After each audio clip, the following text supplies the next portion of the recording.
Ngayong linggong ito, dasalin natin na sana matutunan nating mahalin ang Panginoon at paglingkuran siya kahit hindi ganoon kadali. Tantanong lang naman sa atin, ano ang pipiliin natin? Yung mabuti o yung madali? Alam naman ninyo kung ano ang nagiging epekto ng mga bagay na madali.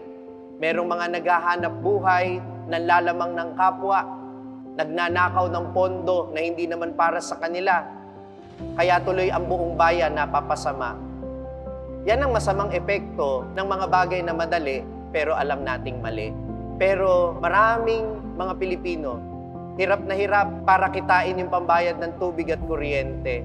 Nagsisikap kayo, nagsisipag kayo, pinapawisan kayo, para lang kumita kayo. Yan ang kinalulugdan ng Diyos. Mahirap, pero mabuti.